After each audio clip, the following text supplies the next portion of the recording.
abonne-toi à MySports. Nelson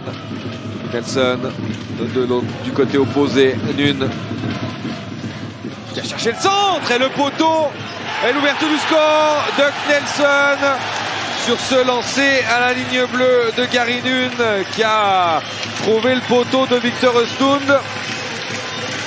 Et à 9 secondes du terme du premier tiers, ça c'est un but qui peut faire très mal au chaud de poignet. Ouais, là c'est vraiment pas un timing parfait pour se faire encaisser. Néanmoins c'est vrai que Holton a commencé vraiment à bouger à 5 joueurs dans cette zone offensive.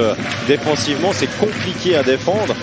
Et le shoot un petit peu soudain qui est arrivé, il était peut-être voilé sur le... Ouais, il y a beaucoup de monde, il y a beaucoup de monde, ça rebondit. Il a 3 chauds de poignet dans la ligne de shoot. Et ça revient directement du côté opposé. Très compliqué pour... un petit peu sur les talons quand même en zone offensive. Il serait bien inspiré de garder cette ligne bleue plus, de justement ne pas laisser Holton prendre sa vitesse quand il part. Et le but pour chaud de fond. Jason Dubois ou David Huxter. J'ai bien l'impression que c'était Dubois. Après 30 minutes et 10 secondes, un puck qui a été mis sur la cage. Et Simon Ritz qui n'a pas couvert le premier poteau parfaitement avec son épaule. Et il me semble que Dubois a joué justement sur l'arrière du bras. Ça allait vite, on va revoir ça. Belle pression derrière la cage. Et là, bon, voilà, il y a un rebond qui... Il prend rapidement sans forcément être très précis et il part deuxième poteau. C'est vite à Carbis de pouvoir se retrouver tout seul contre sa chance. L'ancienne guerre sur Eigenman, le petit relais avec Sterchi. Nelson, Eigenman et ça finit au fond des filets.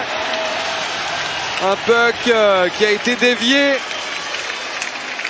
Et rien à faire pour Victor Östlund.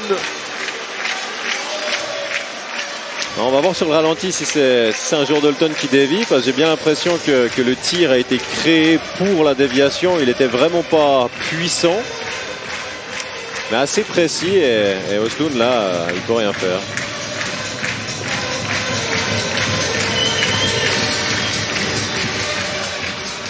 Là c'est compliqué à voir. Ça rebondit encore sur Oransky. Ça doit être dévié par Carbis. Ouais, énormément de trafic. En plus, c'est touché que ce soit directement après l'avoir posé. Malheureusement, c'est quand même chose faite. Un engagement qui est récupéré par le top scorer chaud de poignet. Inalbon qui perd la rondelle et Oransky dans la cage vide. Il va marquer le 3-1 à 2 minutes et 24 secondes du terme de cette partie. Tous les espoirs ne sont pas perdus pour la Chaux-de-Fonds. Il reste 2 minutes 24, mais on a pris le risque. Ça n'a pas fonctionné. Ouais, ça n'a pas fonctionné. Il fallait prendre un risque de toute manière. Parce que pas de risque, pas de résultat.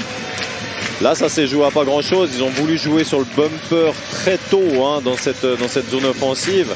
Holton est allé quand même très proche du jeu rapproché. Ça leur a permis quand même de récupérer ce puck sans trop de problèmes. Et Oransky qui rate pas la cible.